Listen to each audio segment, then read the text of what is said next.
The price of eggs has been really increasing, so I thought you might like to see how to make an eggless cake. Okay, we're starting out with 2.5 cups of plain flour, also known as all-purpose flour, 2 teaspoons of baking powder. I recommend Rumford brand because it doesn't have aluminium in it, and 1/2 teaspoon of salt. And the reason that we need to sift this is that besides making sure that our ingredients are well mixed and that there's no clumps remaining in the batter, you see there are some little lumps here, which is normal in flour, but we don't want, we want that to be totally smooth, and that's what this sieve will do. It's also going to add aeration to our dry ingredients. One of the functions of eggs in a cake is to help our cakes to rise. If you've ever just think of a souffle, right? The souffle rises because of the puffiness of the eggs. Well, we don't have that now. And so we are going to find other ways to get air into our cake batter. And obviously, one of the other ways besides eggs is our chemical leavening ingredients like baking powder and baking soda. But another way is just to fluff up the dry ingredients so that you just have more air in it. And even when you mix in the wet ingredients to the dry, some of that air is going to remain. So you would not be wrong to actually sift this 3, 4, or even up to 5 times. And this is one of the trade-offs that we make when we need to make cakes without eggs. All right, so that's our dry ingredients bowl. I'm going to set that aside. All right, next in another bowl, we are going to start with our wet ingredients. I have 2 cups of white granulated sugar. I have 3/4 cup of sour cream. Please use the full fat. We are losing, with the loss of the eggs, another thing that we're losing besides its leavening effect is the eggs' fattiness. Eggs, especially the egg yolk, it adds a lovely rich fat to our cake, which we don't have. And so we're not going to use the reduced fat sour cream. We're going to go with the full fat. And again, that was 3/4 cup. And then we have 1.5 teaspoons of vanilla. Now, as I say with almost every cake, it's up to you what kind of vanilla that you want to use. You have imitation vanilla that you can use. You can use, which is the lowest price. This was not even $2 at Walmart. There's the pure vanilla extract. I actually don't remember how much is that. And then you have the most expensive option, which is the vanilla bean paste. I want to say that's like $11. Unless the vanilla is the star of the show, as in a vanilla butter cake or vanilla custard ice cream, I recommend that you don't go with vanilla bean paste. I recommend that you go with vanilla extract or even the fake vanilla. Lots of taste tests have been done with professional bakers, and a lot of times they can't quite tell the difference unless the vanilla is the star of the show flavor-wise. And this is a chocolate cake, which has some more assertive flavors that are going. So the vanilla is just a helper flavor. So I just used 1.5 teaspoons of the vanilla extract. Another thing that you could do if you kind of want the best of both worlds is use whatever the vanilla calls for in your recipe. Try using half and half of real and half of the imitation. Okay, and again, that was 1.5 teaspoons of vanilla. All right, and now we're also going to add 1/2 teaspoon of baking soda, not to be confused with baking powder. We are using both baking powder and baking soda. Here's what the baking soda looks like, also called bicarbonate of soda if you're in the UK.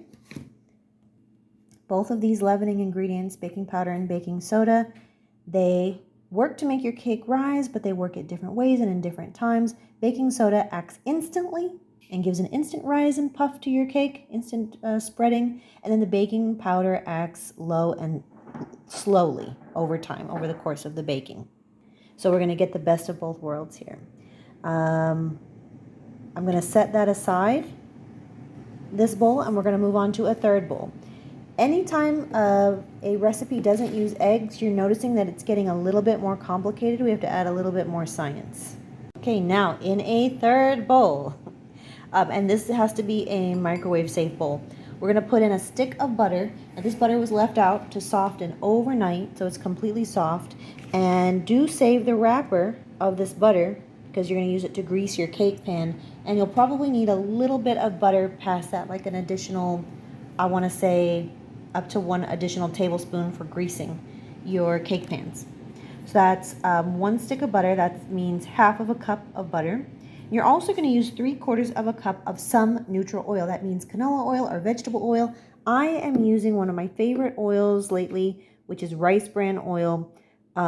It is non-GMO. It is completely neutral in flavor, and it's a little bit better for your arteries. To all of this, I am adding 1.5 cups of full fat whole milk. In this case, I'm using just lactose free because that's what I have in the house. Again, please don't go with skim milk. You really need the full fat here.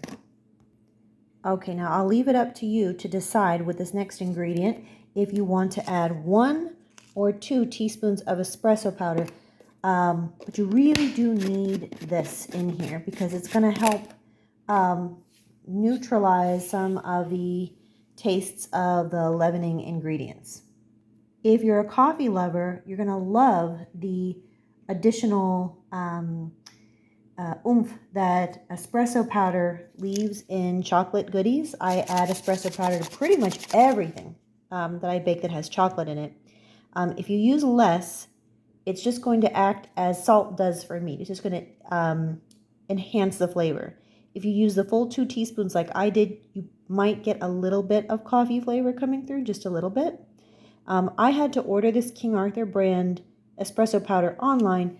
You can get a really good brand in most Walmarts. I saw one at Walmart today. It's the Delalo brand, also very good. I think it even costs less too. So this bowl is going to go into the microwave for about 45 seconds. Every microwave is different. We don't want it boiling over, but we do want this to be pretty hot. Not warm, we want it hot.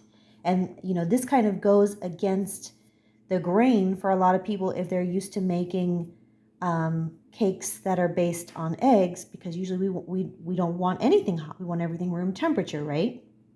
Well, again, you know, this is the science behind why eggless cakes are different. So this is going to go to the microwave for about 45 seconds. I'll take it out. I'll check it. We do want it hot, not boiling, but really hot. Okay, this looks gross, but this is our butter, oil, and espresso powder mix. It is quite hot. It's not boiling, but it's really hot. It ended up taking me about almost 2 minutes to reach this step. Now to this, we're going to add cocoa powder. Please use Dutch cocoa powder. The Hershey's brand that is called Special Dark that's what is their Dutch cocoa powder. Another brand I recommend is Ghirardelli. I do not ever recommend any store brands like Walmart cocoa powder is not Dutch cocoa powder. I'm pretty sure it's just the white label of Nestle. And Nestle is an incredibly inferior product. I don't believe they have a Dutch process. It's just the worst trash product. And to top it off, they have some incredibly unethical international business practices. So please use Hershey's. Well, and not to get off topic, but there are very few truly ethical cocoa powder producers. So at least, you know, you don't have to be a total monster with it if you want to have your chocolate. Please go with Hershey's or Ghirardelli. Another good brand is Guittard, which you can buy online, Guittard. We need 3/4 of a cup of this. I'm going to add that into our hot butter, oil, coffee powder mix. One of my favorite things to do is to use a bowl that is way too small for the purpose that I need. So, all right, now one of the great things about this is that our cocoa powder is going to bloom in the hot fat of the butter here. And cocoa powder, a good quality one like this one, has a lot of hidden notes of flavor that are going to come out a lot better when it's bloomed in some hot fat, just like I told you in the past about why we bloom curry powders in hot fat. Okay, I took a moment to grease my two 9-inch springform pans. Now, I don't feel the need to flour these today. They're just such good pans. I'm not concerned about these sticking. However, if you thought that there is any chance that your pans might stick, you probably would not want to grease and with butter and flour these. I recommend that you actually use a dusting of cocoa powder. If you use, because that will also have the same effect of nonstick. But if you use flour on a chocolate cake or any dark cake, like for example red velvet, you'll end up with a almost grayish white haze from the flour. But I don't need to worry about that. All right, so we're back to bowl number 2 now. Now this bowl, as we said, this has flour, it has baking soda over here, it has sour cream, and it has our vanilla. Now, I didn't let the baking soda touch the sour cream because as we mix these, they're going to activate together and we're going to start to have a chemical reaction. Okay, now here's where we need to be precise with our timing. When I start to mix this together, we're going to get a chemical reaction. We'll also start to get a chemical reaction when the flour comes in. So be prepared that as we mix this here, and that happened real quick, and we added some aeration in with our whisk, we're going to start to see some bubbles. This is going to start to puff up here.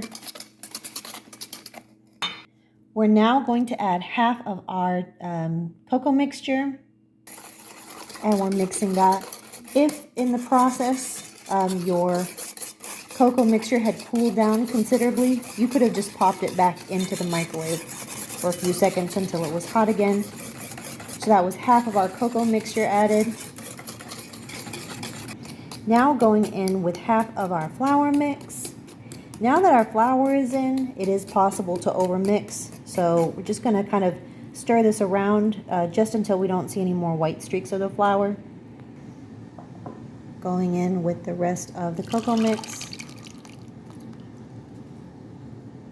Okay, and again, we're only mixing that until we feel like it's just combined. And then lastly, we're going to finish up with the last of our flour. Now at this point, I recommend that you move from whisk to spatula because the risk really increases here of over mixing if you're using a spatula. So just going to